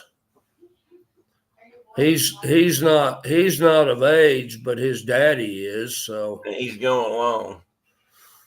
yeah, he called it. He's on the phone with the wife asking if Grandpa was going to go antelope hunting with him tomorrow. So Where are they going? Where are you going?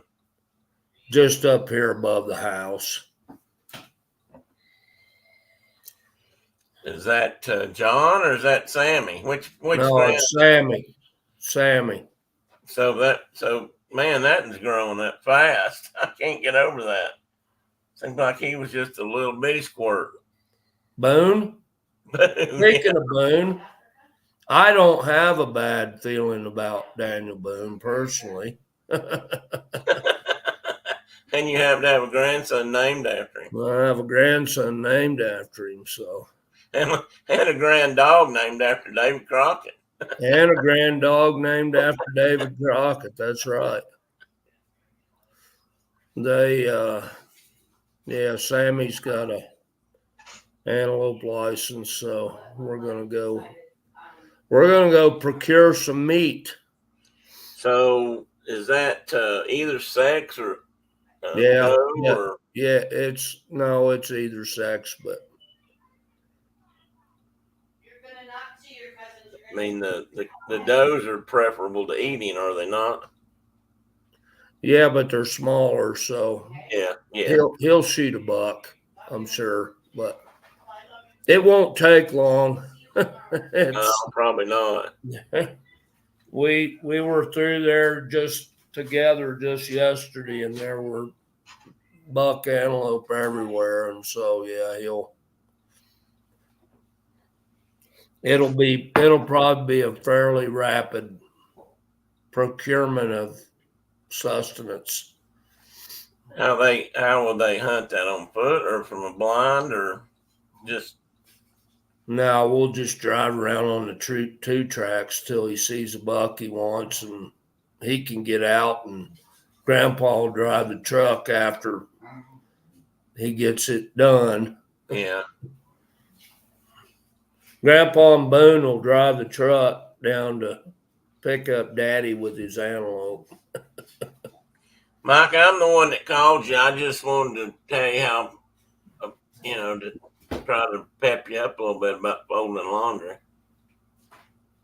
It happens to the best of us, buddy. I was trying to be funny. I said, I really hate to hear that about it, Mike. It's come to that, but at the same time, I've folded many a pair of socks or clothes or shirts or whatever. Rolled up socks. Oh, me. But I'm just glad you're listening, Mike. I'm a little bit concerned about the lack of donuts, though. We need to talk about this. It's starting to become a problem. Oh man. So I don't know what we're going to do the rest of the day. I don't know if Brenda has plans or not. I'm guessing she's not still on here because I hadn't seen a word out of her. Who? My wife. She spoke earlier. Maybe she'll speak again. It's been a while. She might have got comfortable on the couch and I bored her to death. Then David Crockett used to talk about in the David Crockett movies. He used to talk about grinning bears out of the trees. And he got outgrin the best of them, Ugly. I think I can outgrin my wife, put her right to sleep. No, remember Jerry Clower talked about ugly grinning doves to death. Yeah. And Mike has the guy's like, and he was like, the guy that was telling him about it, he was like, well, asking about he could kill a whole limit, he could ugly grin them down. And well, does anybody else have this talent? Yeah, my wife does, but she tears them up too bad.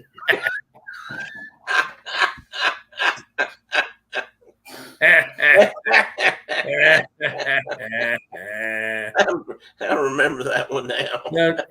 Country boy humor. Country boy humor. She tears them up too bad. Yeah, I've taken her, but she tears them up too bad. Ugly grin them. Oh, me. It may not be funny to anybody else, but that's pretty humorous to some of us. Ugly grin them. She tore them up too bad. Dang on it. We got smoke in the air again today. Maybe not. Well, I wouldn't doubt it because there's still plenty of fire. I'm just tired of not breathing good. It's just. Mike, have you guys, I can't remember if Canada's had a lot of fires this year or not. I think most of the smoke's probably coming out of California and the Southwest. Well, ours is all coming from Washington, Oregon, and California, Northern California. And they've got hundreds of fires going. And I think Western Canada is burning too. I think up the West Coast, there's fires everywhere. Mike has somebody painting the outside of the house. Yeah, we need to do that, Mike. Straighten out my leg a minute. Oh, mercy. So what else is going on lately? Anything happening the rest of the week? Here? Yeah. Besides hunting tomorrow? I don't know. Hey, did you get to go riding the other day? You said you were going to try to hitch up or saddle up the pony and go. Yeah, I did. I'm going to this week, though, before it gets nasty. Yeah. I think that'd probably be a good thing to do. It's time. I took some video. Last time I put a saddle on, I rode 10 miles and I got back home and I was like, man, I haven't done that for a while. About killed you, did it? It wasn't that bad, but it was. I mean, I used to ride way further than that.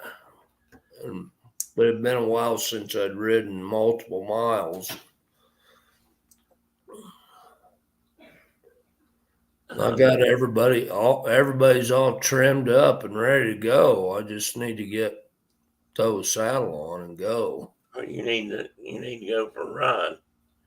Have you had a saddle on Honeycomb since she had Luna or dropped Luna? Well, that was Bobby. I mean Bobby. Excuse me. Yeah, she's had the girls on her. Not me. I don't ride her much, but she has been ridden since then. Yeah, she's been ridden several times since. And how old is Luna now? She was born on D-Day. last year. So she's going on 2. Well, she's Year and a half. 15 months or so. Okay. Yeah. Well, yeah. And she's going to be a dandy. She's beautiful. She's filling out nice. I think she's going to be a good one. That's good. She's got a real good temperament. And yeah, I mean, guys that we know like Mike could be procuring similar horses and Got a trailer to haul them and having his trailer and being able to wander about the country and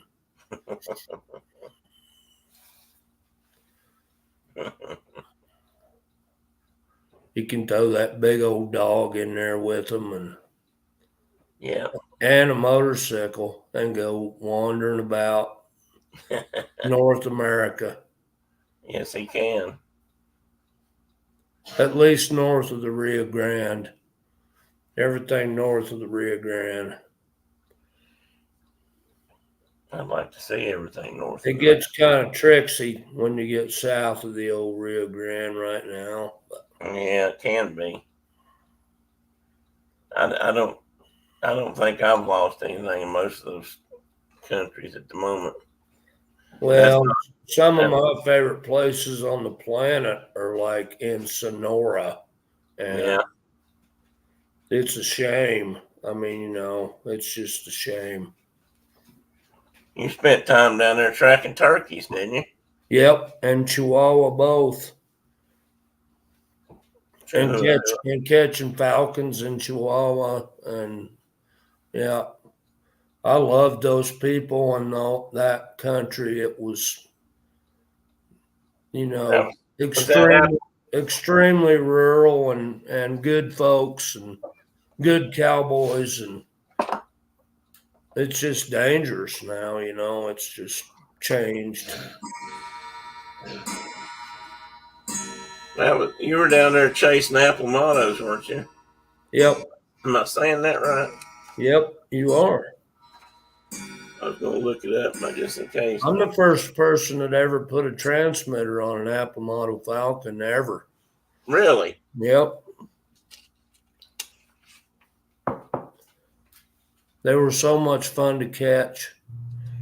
We'd have a balsha tree trap, they called it, which is a cage that you put a bird in, like a pigeon, and those birds would be perched on those big tall yuccas and cacti down there, and you would just sneak out there and put that cage down, and the cage had little monofilament loops tied all over it. So when they landed on the cage, they would get their little toes stuck in those loops, and you'd trap them that way. Oh, I've seen that. And but I've seen them. And we caught a whole pile. Angel Montoya and a guy named Ray from Canada and I went down there and caught a whole passel of them. And I was the only one that had done any kind of telemetry work with birds. And we were sewing the transmitter onto their tail feathers. And they learned a lot of cool stuff from that. That was a great project. We had so much fun. And when we got to the ranch we were staying at, there were a bunch of cowboys come riding in, all in kind of a cluster, and they all had their ropes out, and they had found a bull that had broken a leg out on the range, and they put him down, and then they drug him into the cook shack for eating. And there was like a dozen guys with beautiful rawhide riata ropes dragging this bull in off the range, just horseback. And they brought him up to the cook shack, and we all hung him up on the cook shack porch. and the cook skinned him, and we ate on that bull for like 2 weeks. Wow. And that cook every day would go out there and sprinkle that whole carcass wherever he'd been cutting off of it with pepper, and that'd keep the flies off. And it was cool enough that it wasn't going to spoil. And I mean, it was like getting down into the upper 20s or low 30s at night, and then up into the 50s in the daytime. And so it was cool, pretty cool weather. And he had it hung in the shade, and we ate beef and beans for 2 weeks. It was great. Bye, Carol. Have a good. Hope the game goes well. I don't know who they're playing today, but well, I was hoping I could show a picture of that falcon, but They're pretty. That don't make no sense. Why is it not in here? It's in the front.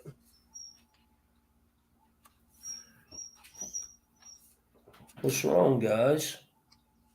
What's wrong? Come here, bud. Did you tell me one time that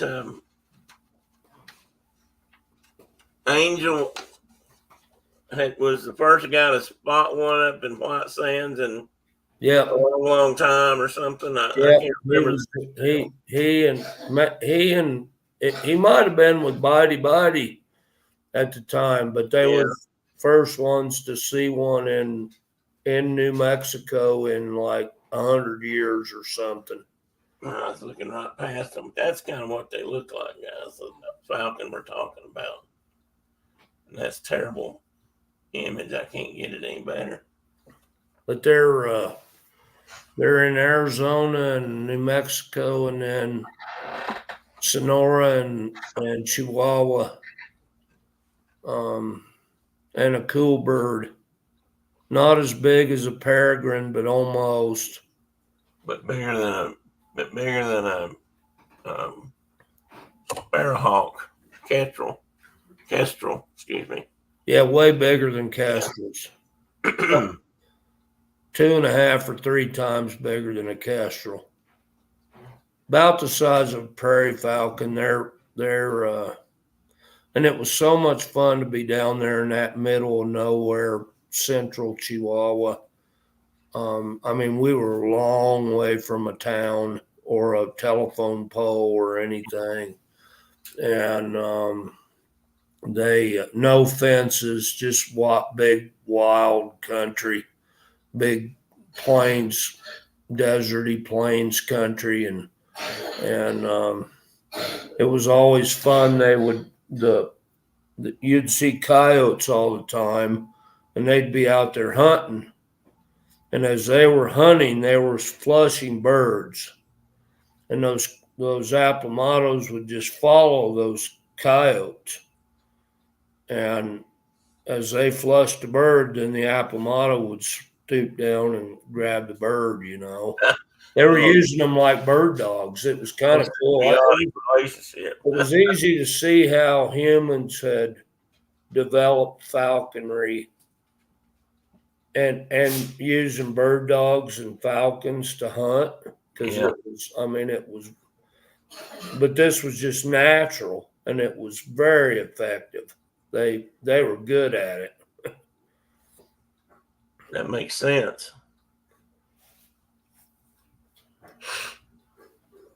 And Mike said they didn't have lots of smoke. They had 3 days of real bad smoke. Yeah, so Saskatchewan and BC are both well aflame. I don't know if they got a bunch in Alberta going too, but everything west of us is like on fire. And there are days where it's tolerable to be outside, and days it's just not. Yeah, that's hard on you, especially if you've got any kind of breathing problem. I probably wouldn't enjoy it. I'm sure that's the reason my wife's been battling it for weeks now. Caitlin had a pretty good go of it, and then I got a pretty good go of it, and it's just been, we're tired of it. Yeah, I bet you are. I bet you are. And the kids had a virus, and you know, that you just combine all that together, and it's, Yeah, because they brought it over and shared it. yeah, I mean, you know, we've been in contact with a lot of humans that have had various forms of some kind of cold or something, and it's just been a long stretch here this time. I'm sure all the smoke has exacerbated and you know, prolonged it. Well, it never helps. All right, it's noon. I think I'm done for today. About talked out. Probably time to let everybody go get going. You probably got things to do too. All right, bro. All right, you take care. I'll talk to you this week. See you, everybody. See you, buddy. Mike's probably gone. Dave, hope you've got good plans for the weekend or the rest of the weekend. John, I don't know what you got going on, but maybe this will be a really good weekend. And I know Carol's already gone to the football game, so I may have to get down. I may have to go down to the big house so I can watch some football. So see you guys. Thanks for showing up. Thanks for listening and putting up. You guys ever have something you want to talk about, just let me know. In the meantime, everybody take care, and we'll see you again next week. Everybody be safe out there. John's got family to visit. Okay. All right, guys. See you soon. Bye-bye.